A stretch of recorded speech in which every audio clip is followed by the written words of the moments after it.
Hey everyone, welcome back to MTG Top 10, where today's video might just break the internet or at least blow your mind. I've got something absolutely wild for you, my fully misprinted commander deck. You heard me right. Every single card in this deck has a bizarre and fascinating misprint. This isn't just a deck, it's a museum of Magic the Gathering's greatest mistakes. I'm going to take you through the top 10 most shocking misprints in this deck, each crazier than the last. Buckle up, because you haven't seen anything like this. For over 20 years, I've played Magic the Gathering, the greatest game ever made. Now, I'm counting down its most powerful, iconic, and surprising cards. I'm Weston Whitlock, and this is MTG Top 10. Before we dive into the misprints themselves, let me give you a quick overview of the deck. The commander is Rhys the Redeemed, and the whole strategy is focused on doing one thing really, really well: flooding the board with tokens. We're talking Scute Swarm, Secure the Waste, Rabble Rousing, cards that create an overwhelming army out of nowhere. And once I've gone wide, I go big, closing out games with finishers like Craterhoof Behemoth, Beastmaster Ascension, and March of the World Ooze. It's explosive, synergistic, and with every single card being a misprint, it's also one of the weirdest, most eye-catching decks you'll ever see. Let's kick things off at number 10 with my foil etched Selesnya Signet. But this Signet's got a strange error. Let's take a closer look. First, I'll point out that this card is off-center on the front side.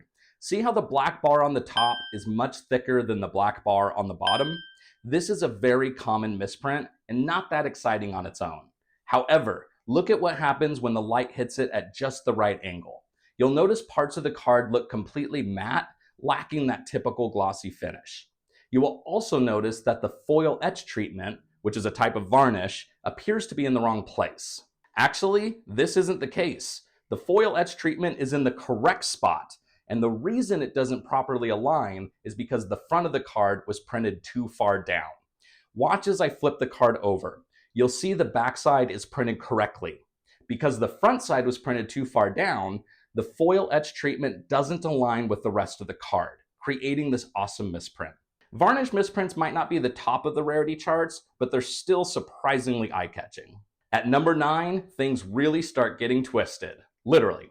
My 9th edition Glorious Anthem is a miscut unlike most you've seen. Check this out. The angle on this card is wild enough to make your head spin. Notice how crazy the corners look. It's almost as if someone took a pair of scissors to it. Of course, that is not the case here. So how does this error happen? Well, when Magic cards are created, they are first printed on large sheets that are 11 cards wide and 11 cards long. Next, these sheets get cut into individual cards. Sometimes the sheets get misaligned and cut incorrectly. Now, quality control is supposed to throw these out, but sometimes they get missed and make their way into booster packs for us to enjoy. Number 8 brings us Avenger of Zendikar, a commander staple, but this isn't your ordinary plant-loving elemental. Let's zoom in.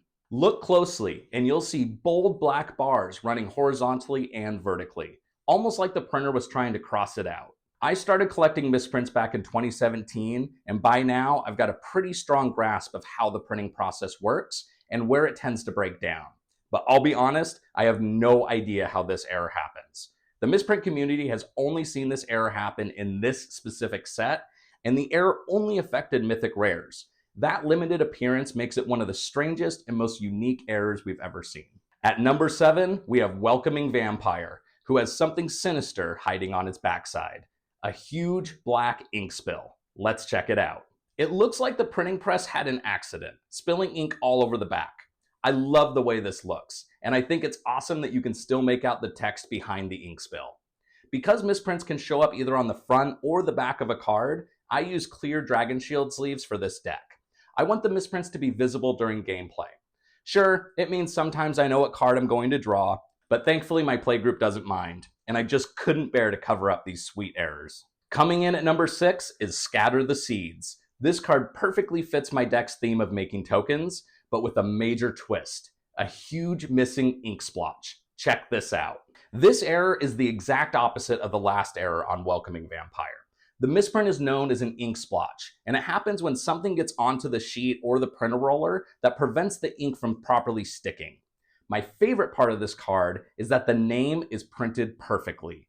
The reason this happened is because Magic cards are printed with lithographic printers, which use aluminum plates with the card designs on them, and 4 colors of ink: cyan, magenta, yellow, and black, or CMYK.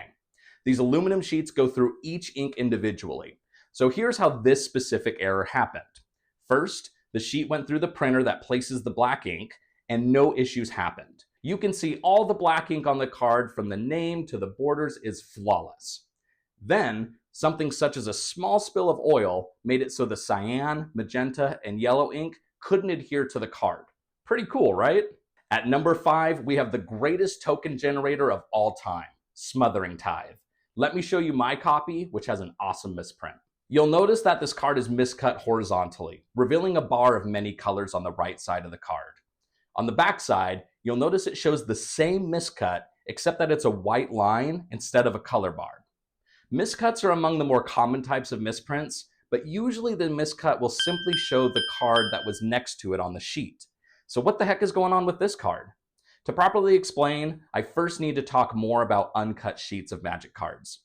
These are large printed sheets that have 121 printed cards on them, 11 cards wide and 11 cards tall. You may be aware that at larger Magic events, such as Magic Cons, will actually have uncut Magic sheets available as prizes. Speaking of Magic Cons, I'll be at Magic Con Las Vegas 2025 if anyone wants to meet up and play games or discuss misprints. Uncut sheets are an incredibly cool and unique item that many people frame and hang on their wall. Importantly, only foil sheets are given out by Wizards today. With a few exceptions from back in the day, non-foil sheets are not given out. Since my misprinted Smothering Tithe is not foil, I unfortunately cannot show you the exact sheet it came from because no images of that sheet exist. There is an unexpected upside to this, however. Since foil uncut sheets are accessible to the public, there are some people who cut those sheets into individual Magic cards. Most often, these cards are cut to look like misprints. Here are some examples from my collection.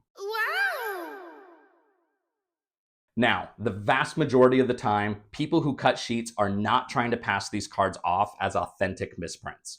Instead, these unique cards are known as not factory cut, or NFC for short. Some collectors like NFCs, others don't, but everyone agrees they are not misprints. Personally, I'm somewhere in the middle. As you saw, I have a handful of NFCs in my collection, and I even play a couple in my misprint decks, but they are at the bottom of my list as far as desirability. Okay, so why am I giving this deep of an explanation? The reason is some people worry that when they see a miscut card like my Smothering Tithe, it may be an NFC.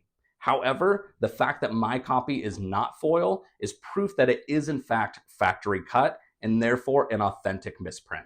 There are many other ways to identify an NFC, but I won't be diving into that today. Now that all this is explained, let's get back to the color bar. Check out this uncut sheet. Now, let me zoom in. You'll see the entire right side of the sheet has this color bar.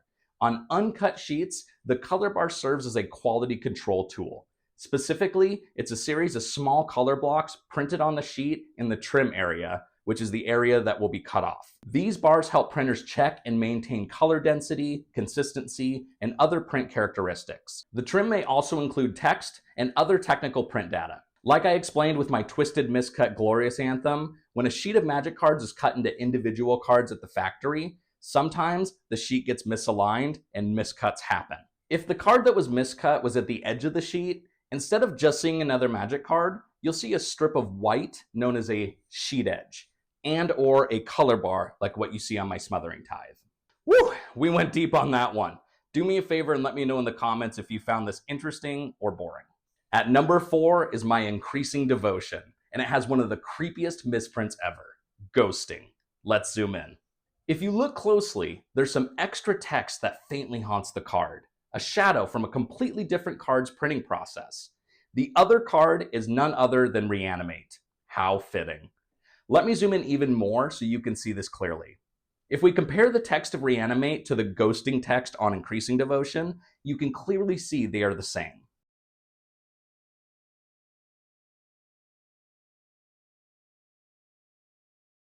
The way this ghosting effect happens is actually quite simple.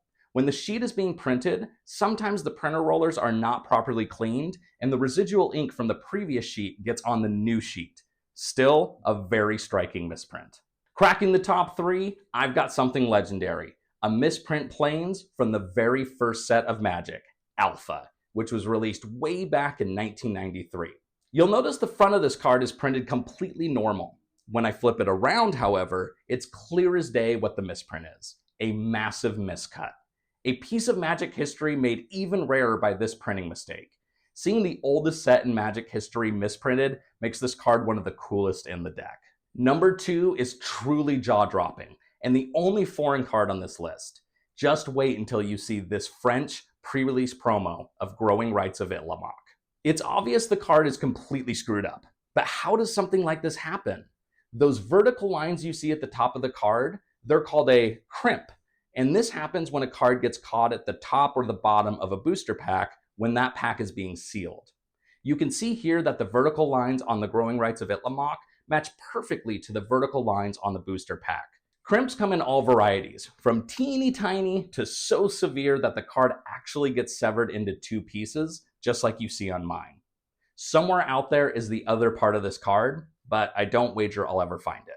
Regardless, this is absolutely one of my favorite misprints in my collection. And finally, at number 1, the crown jewel in my misprint commander deck, with an error so striking it'll make your head spin. The card is Hornet Queen. The front, perfectly normal, but flip it over and you're in for a shock. Wait for it, and there it is. As you can see, only about 20% of the card's backside shows the traditional Magic design. The rest, a massive, jaw-dropping chunk of sheet edge, complete with full color bar and stark white space. You now understand how something like this happens. But to have it be this severe and also have the front of the card be normal, that's the kind of anomaly that turns heads even among the most serious misprint collectors. So there you have it, my top 10 mind-blowing misprints from what might be the weirdest commander deck ever built. I started building this deck way back in 2018, and it has been one of the most fun, challenging, and downright bizarre experiences I've had as a Magic player.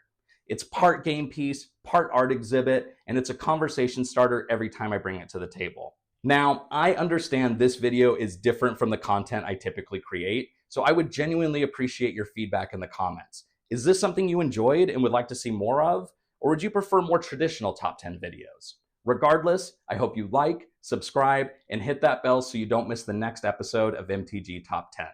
Thanks for watching, and remember, what makes a card flawed might also be what makes it unforgettable. Catch you next time.